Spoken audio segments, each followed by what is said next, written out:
नमामि त्वां विश्वकर्त्रीं परेशीं नित्यां आद्यां सत्यविज्ञानरूपां वाचातीतां निर्गुणां चातिसूक्ष्मां ज्ञानातीतां शुद्धविज्ञानगम्यां। देव्यै नमः। सुप्रभातं। सर्वेभ्यो नमः।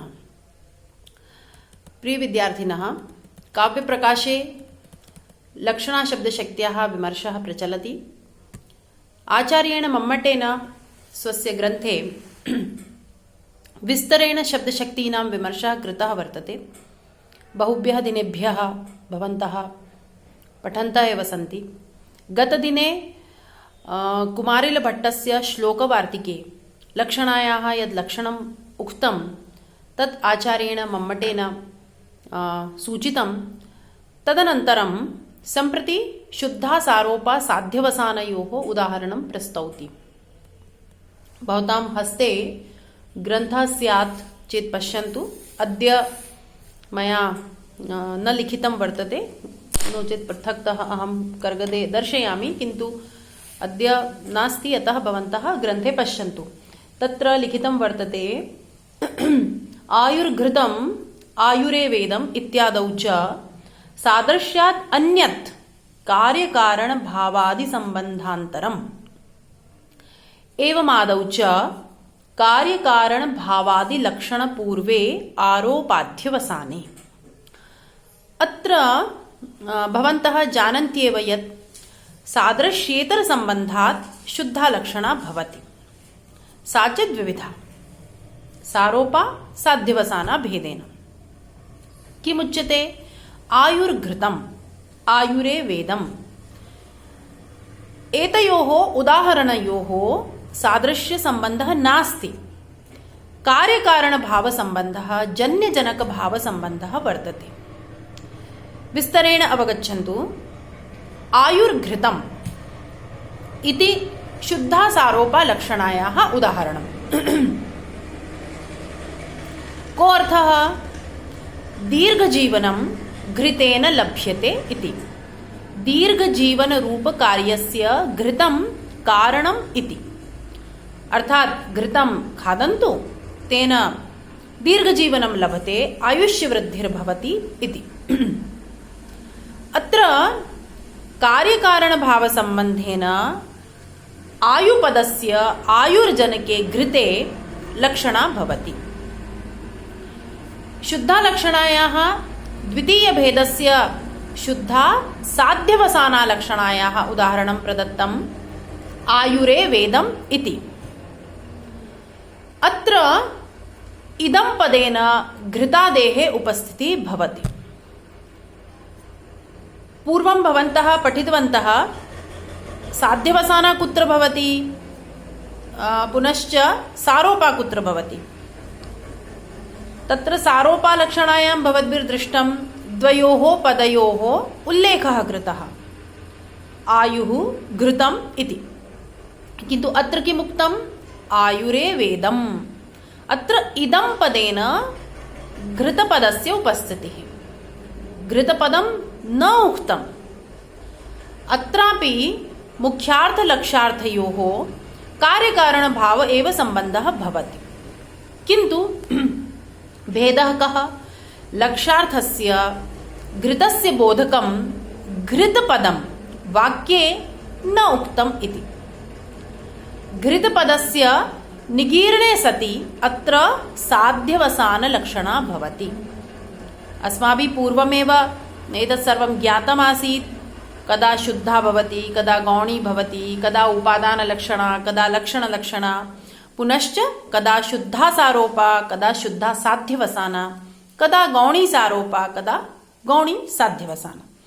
तर्हि अत्र सादृश्यः न वर्तते, अतः शुद्धा लक्षणा। पुनश्च अत्र घृतपदस्य निगीर्णम् अभवत्, अतः अत्र शुद्धा साध्यवसाना लक्षणा इति वयं कथयिष्यामः। तर्हि अत्र ज्ञातं भवद्भिः कार्यकारणभावेन अत्र लक्षणा सञ्जाता। अग्रे कथितम् एवमादौ च कार्यकारणभावादिलक्षणपूर्वे आरोपाध्यवसाने। अत्र आदिपदस्य व्याख्यानम् अग्रे करिष्यामि। इतना आप समझ गए अभी कि ये जो आयुर्घृतम और आयुरे वेदम, ये जो दो उदाहरण हैं, ये शुद्धा सारोपा और शुद्धा साध्यवसाना के उदाहरण हैं। क्योंकि जो यहां कहा आयुर्घृतम अर्थात घी आयु है, यहां पर सादृश्य संबंध तो है नहीं, क्योंकि जैसा गौरवाहिक में आपने देखा कि वहां सादृश्य संबंध के कारण जो गोगत जडता मंदता है उसका वाहिक में सादृश्य दिखाई देता है और उससे वह वाहिक लक्षित होता है, वैसा सादृश्य यहां नहीं है, अपितु यहां पर घृत आयु का कारण है। घृत को खाने से आयुष्य में वृद्धि होगी ऐसा कहा जा रहा है। तो यह प्रयोग कैसा है? लाक्षणिक प्रयोग है। और इस यहां पर हम इस उदाहरण में यह देख रहे हैं कि यहां पर कार्य कारण भाव मूलक लक्षणा है और यहां दोनों पद उल्लिखित हैं, घी भी और आयुष्य भी, अतः ये शुद्धा सारोपा लक्षणा का उदाहरण होता है। अध्यवसाना का उदाहरण दिया आयुरे वेदम। यहां पर क्या हुआ है? घृत शब्द निगीर्ण हो गया, शब्दतः उपात्त नहीं है, उसे शब्द से उल्लेख उसका नहीं किया गया, उसका जो है वो निगीर्ण हो गया, वह पद अध्यवसान हो गया। इसीलिए अपहनुत स्वरूप होने से यहां पर साध्यवसाना लक्षणा होती है। पूर्व के उदाहरण में अनपहनुत स्वरूप दिखाई दे रहा है और यहां पर अपहनुत स्वरूप दिखाई दे रहा है।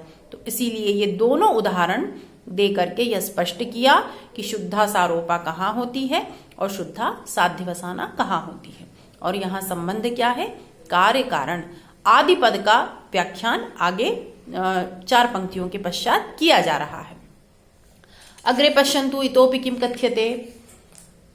अत्र गौण भेदयोर भेदेपि ताद्रूप्य प्रतीतिः सर्वथैव अभेदावगमश्च प्रयोजनम्। अग्रे लक्षणायाः प्रयोजनं कथ्यते। अवगच्छन्तु। यदा लक्षणविषये अस्माभिः पाठः आरब्धः आसीत् तदा भवद्भिर्ज्ञातम् आसीत् तत्र आदौ मुख्यार्थबाधः स्यात्, तदनन्तरं मुख्यार्थयोगः स्यात्, ततः रूढि अथवा प्रयोजनं स्यात्। तर्हि अत्र रूढि तु न दृश्यते। तर्हि किं प्रयोजनं? तर्हि कथ्यते गौणीलक्षणायाः द्वयोः भेदयोः अर्थात् सारोपा साध्यवसानयोः अपि ताद्रूप्यस्य अर्थात् तादात्म्यस्य अभेदस्य प्रतीतिरेव लक्षणायाः प्रयोजनं भवति। भवन्तः इदानीं पर्यन्तम् एतत्तु ज्ञातवन्तः। अभेदप्रतीतिः अर्थात् भेदप्रतीति स्थगनं सादृश्यातिशयमहिम्ना गौरवाहिकयोः भेदप्रतीतिः स्थगिता भवति। उपचारविषये या परिभाषा स्मृता आसीत् सा का परिभाषा आसीत्? अत्यन्तविषकलितयोः पदार्थयोः सादृश्यातिशयमहिम्ना भेदप्रतीतिस्थगनमात्रम्। तर्हि अत्रापि तदेव भवति। तत्रैव श्रोतुः द्रष्टुः वा अभेदबुद्धिर्जायते। एतदेव लक्षणायाः प्रयोजनम् इति। गौरयं गौर्जल्पति इत्यादौ अपि लक्षणायाः प्रयोजनं सर्वथा एव अभेदावगमः इति। अर्थात् गोत्ववाहिकत्वयोः भेदप्रतीतिं विनैव तयोः अभेदप्रतीतिः प्रयोजनं व्यङ्ग्यम् इति अवगन्तव्यम्। क्या समझे आप कि ये जो गौणी लक्षणा के 2 भेद कहें, इनमें भी जो प्रयोजन है वह क्या है? अभेद की प्रतीति कराना। क्योंकि हमने जब उपचार या सादृश्य के संबंध में चर्चा की थी तो आपको परिभाषा बताई थी, उसका अर्थ भी समझाया था कि जब 2 अत्यंत भिन्न पदार्थों का सादृश्य के अतिशय के कारण अभेद दर्शन होने लगे, वो दर्शन कैसे होगा? वो लक्षणा के कारण होगा। उस लक्षणा शब्द शक्ति के कारण ही भेद की प्रतीति स्थगित हो जा रही है। तो यही जो अभेद है उसका बोध कराना ही व्यंजना का लक्षणा का यहाँ प्रयोजन होता है। ये इस पंक्ति में स्पष्ट किया। आगे देखिए, कहते हैं शुद्ध भेदयोः तु अन्य वैलक्षण्येन अव्यभिचारेण च कार्यकारित्वादि। अर्थात जो शुद्धालक्षणा के भेद है वहां पर क्या प्रयोजन है, तो उसको स्पष्ट किया कि एतयोः भेदयोः लक्षणायाः प्रयोजनं वर्तते अन्य वैलक्षण्यम् तथा च अव्यभिचारेण कार्यकारित्वम् इति। अव्यभिचारेण अर्थात नियमेन। दुग्धादिभ्यः विलक्षणम् आयुर्जनकत्वं घृते वर्तते इति। अन्येषु पदार्थेषु अत्र न किमपि उक्तम्, अपितु यद् विलक्षणं घृतं वर्तते, यत् सामर्थ्यं वर्तते तद् विलक्षण सामर्थ्यं घृते वर्तते इति। अथ च नियमेन कार्यकारित्वम् अर्थात् घृतं सर्वथा सर्वदा आयुष्यं जनयति एव इति अव्यभिचारः। अन्य पदार्थाः कदाचित् व्यभिचरन्ति, कदाचित् तैः आयुष्यवर्धनं भवतु, कदाचित् न भवेत् इत्यपि शक्यते, किन्तु घृतेन नियमेन अव्यभिचारेण आयुष्यवृद्धिर्भविष्यत्येव इति अत्र उक्तमस्ति अस्यां पंक्तौ।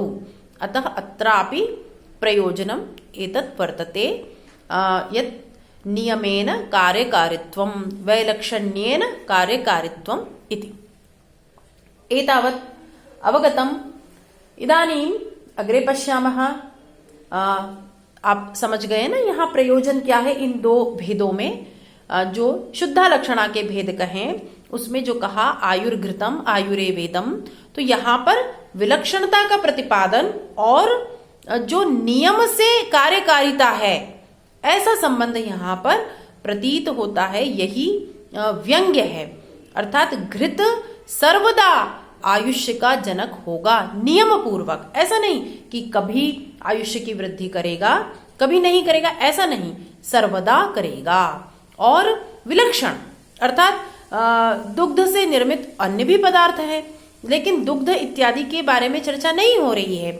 जो विलक्षण पदार्थ घृत है और घृत में ही यह विलक्षण सामर्थ्य है कि वह आयुष्य की वृद्धि करता है। इस तरह की जो प्रतीति है वह लक्षणा के द्वारा होती है और यही इसका प्रयोजन है। अर्थात इस प्रतीति को कराना ही यहाँ लक्षणा का प्रयोजन होता है। नियमतः कार्यकारित्व और वैलक्षण्येन कार्यकारित्व।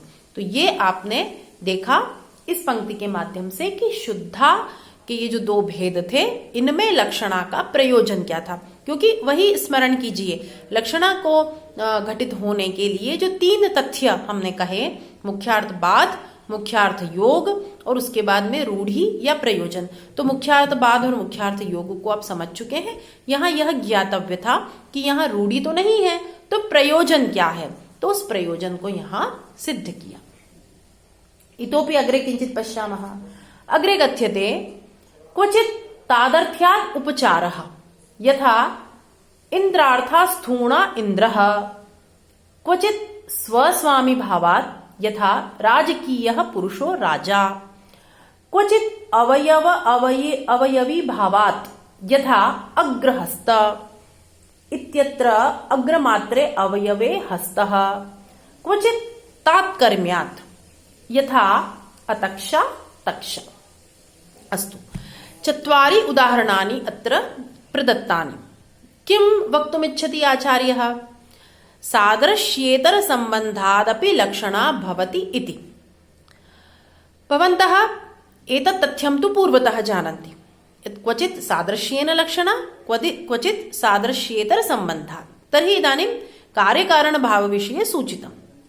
इतोपि स्थलानि भवन्ति, विषयाः भवन्ति यत्र लक्षणा शक्यते। तर्हि उदाहरणं दत्तं। क्वचित् तादर्थ्यात् उपचारः अर्थात क्वचित् सादृश्येतर तादर्थ्य संबंधात् लक्षणा भवति। इदानीं तादर्थ्य नाम किम्? उपकार्योपकारक भावरूप संबंधः। यथा यज्ञे स्थाणु स्तंभः एवं स्थाप्यते, स स्तंभः इंद्र इति कथ्यते। इंद्रपूजा प्रयोजनिका स्थूणा स्तंभः। अत्र स्थूणायां प्रयुक्त इंद्रशब्दो अभिधेयः नास्ति, लाक्षणिकः अस्ति। अत्र इष्टप्रदत्वं प्रयोजनं व्यंग्यम्। यज्ञ में जो एक स्तंभ गाड़ दिया जाता है और उस स्तंभ को इंद्र मानते हुए उस स्थाणु में ही समस्त उपचार किए जाते हैं, इंद्र मानते हुए। तो यहां पर उस स्थाणु के लिए इंद्र शब्द का प्रयोग जो किया जा रहा है, यह कैसा है? यह लाक्षणिक प्रयोग है, क्योंकि यह जो है मुख्यार्थ की तो यहाँ कोई बात नहीं है, क्योंकि स्थाणु अर्थात स्तंभ होता है, किंतु उसमें इंद्र जो है उसका अभिधान किया जा रहा है। तो ये जो प्रयोग है ये लाक्षणिक प्रयोग है। अत्रापि प्रयोजनम किम? इष्ट प्रदत्वम अभीष्ट सिद्धि एतत् प्रयोजनम व्यंग्यम। अग्रे इतोपि कथितम क्वचित् स्वस्वामी भावात्। यथा राजकीयः पुरुषो अपि राजा कथ्यते। राजकीये अमात्यादौ प्रयुक्तो राजशब्दो लाक्षणिकः भवति। ते सर्वेपि राजानः न वर्तन्ते, किन्तु वयं कथयामः राजा आगतः, राज्ञा कथितं, तर्हि तत्र राजा नास्ति किन्तु राजपुरुषः वर्तते, तस्मिन्नपि यः प्रयोगः भवति स लाक्षणिकप्रयोगः। अत्र प्रयोजनं किम्? प्रयोजनं वर्तते यथा राज्ञः आज्ञा न उल्लङ्घनीया तथैव तस्य राजपुरुषस्य आज्ञा अपि अलङ्घनीया वर्तते इति प्रयोजनं व्यंग्यम। जितना महत्व राजा का है उतना महत्व राजा के द्वारा प्रेषित उस पुरुष का है, अथवा जो राजसभा में, राजा की परिषद में मंत्री, अमात्य, प्रधानमंत्री, सेनापति इत्यादि विशिष्ट पद पर सुशोभित है, तो वह उस जो राजपुरुष का जो कथन होगा वह भी उतना ही महत्वपूर्ण कहा जाता है जितना राजा का। तो ये प्रयोजन है, यथा राज्ञः आज्ञा तथैव राजपुरुषस्यापि। तर्हि एवं प्रयोजनं व्यंग्यम् इति अवगन्तव्यम्। क्वचित् लक्षणा भवति अवयव अवयवी भावरूप संबंधात्, यथा अग्रहस्तः इत्यादौ। तर्हि अवयवः हस्ताग्रः, हस्ताग्रः अवयवः, अवयवी संपूर्ण हस्तः अत्र पर्यन्तम्। किन्तु अत्र कर्मधारय समासे अवयव अवयवी भाव संबंधेन अग्रमात्रे लक्षणा, तेन हस्त अवयवेन हस्तव्यापारं करोति इति बलाधिक्यं प्रयोजनं व्यंग्यम्। अर्थात हस्ताग्रे हस्तस्य लक्षणया एव प्रयोगः भवति। हम कार्य करते हैं हस्ताग्र से, किंतु कहते क्या है? हस्तेन कार्यं करोमि। तर्हि संपूर्णेन हस्तेन न हस्ताग्रेण चेदपि अत्र वयम् एवं प्रयोगं कुर्मः, तर्हि एषः प्रयोगः लाक्षणिकः प्रयोगः। कथम्? अवयव अवयवी भावरूप संबंधात् इति। चतुर्थम् उदाहरणं पश्यन्तु। उक्तं क्वचित् तात्कर्म्यात्, यथा अतक्षा तक्षा इति। तक्षा नाम काष्ठकारः, काष्ठशिल्पिः। लोके कथ्यते हिंदी भाषायां बढ़ई इति। काष्ठेन यत्किमपि सः सुन्दरं पदार्थानां सुन्दराणां निर्माणं करोति, तर्हि काष्ठकारः इति कथ्यते। गृहे एवं सर्वं यत् उपस्करणानि भवन्ति तेषां निर्माणं करोति एवं। तर्हि लोके विशिष्ट जातिः तक्षा इति। किन्तु लोके वयं पश्यामः यः जात्या तक्षा नास्ति, तथापि तक्ष संबंधी कार्यं करोति चेत् लक्षणया कथ्यते तक्षा इति। अत्र मुख्यार्थस्य तक्ष रूप जाति विशिष्टस्य लक्ष्यार्थेन तक्ष जाति अविशिष्ट पुरुषेण सह को संबंधः? तात्कर्म्य संबंधः। लोके इतोपि भवति, यः चर्मकारः नास्ति किन्तु तथा कर्म करोति चेत् चर्मकारपदेन कथ्यते, एवं वस्त्रकारः अथवा व्यापारी एवं बहवः जनाः भवन्ति, येषाम् अभिधानानि एवं जायन्ते। तत्र लाक्षणिकप्रयोगः केन सम्बन्धेन? तात्कर्म्यसम्बन्धेन। अत्र प्रयोजनं किम्? शिल्परूपकर्मनिपुणत्वबोधनम्, अर्थात् तत्तत् कर्मणि तस्य नैपुण्यं वर्तते, अतः सः तेनेव अभिधानेन ज्ञायते। तर्हि ईदृशाः प्रयोगाः अपि लाक्षणिकप्रयोगाः ज्ञातव्याः। लोक में होता है ना कि जो शब्द एक जाति विशिष्ट के लिए प्रसिद्ध है, जैसे यहाँ उदाहरण दिया है बढ़ई का, वैसे और भी अनेक उदाहरण हैं, चर्मकार, वस्त्रकार, व्यापारी इत्यादि। लेकिन जो व्यक्ति इस कार्य में निपुण है और उस कार्य में रत है, उसके लिए भी यह प्रयोग किया जाता है, भले ही वह उस जाति से संबंधित हो या न हो। प्रयोजन क्या है? शिल्प रूप कर्म में उसका निपुणत्व बताना, वह उस कर्म में निपुण है, इस तरह का प्रयोजन यहाँ व्यंग्य है। तर्हि किं ज्ञातम्? यत् एतेषु चतुर्षु उदाहरणेषु लक्षणा सादृश्येतर संबंधात् वर्तते, अतः ग्रंथकारेण किमुक्तमासीत्? कार्यकारण भावादि। मया उक्तमासीत् न, अग्रे सूचयामि। इदानीं यदा शुद्धालक्षणायाः विषये भवद्भिः पठितं, तत्र उक्तमासीत् एवमादौ च कार्यकारणभावादि लक्षणपूर्वे आरोपाध्यवसाने।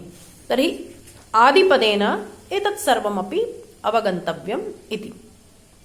अतः एतानि उदाहरणानि अपि शुद्धालक्षणायाः एव इति भवन्तः अवगच्छन्तु। अग्रे कथ्यते सप्तदशे सूत्रे लक्षणा तेन षड्विधा आद्य भेदाभ्यां सह। अस्य प्रसंगस्य उपसंहारः भवति। अन्ते च उच्यते लक्षणा षड्विधा भवति आद्य भेदाभ्यां सह।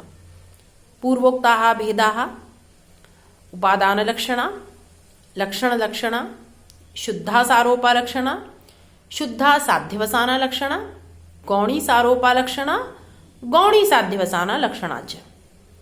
इत्थं लक्षणायाः षड्भेदाः भवन्ति इति। सा च, सा अर्थात् सा लक्षणा व्यंग्येन रहितारूढौ सहिता तु प्रयोजने। अत्र यत्र व्यंग्यं नास्ति तत्र रूढालक्षणा भवति, यत्र व्यंग्यं वर्तते तत्र प्रयोजनवती लक्षणा भवति। पुनश्च तच्च गूढ़म अगूढ़म वा, तच्च व्यंग्यम, तद् व्यंग्यं गूढ़ं भवितुं शक्यते, अगूढ़ं भवितुं शक्यते। अतः गूढ़व्यंग्या अगूढ़व्यंग्या पुनरपि विभजते। अग्रे गूढ़व्यंग्यस्य अगूढ़व्यंग्यस्य उदाहरणं प्रदत्तं, तत्र तु कालः अपेक्षते, अतः एतत् वयं श्वः पठामः। तर्हि अद्य भवद्भिः एतत् सर्वं ज्ञातं लक्षणाविषये। ये अवशिष्टविषयाः आसन् तेषां विषये भवन्तः ज्ञातवन्तः। अद्य अत्रैव समापयामः। धन्यवादः।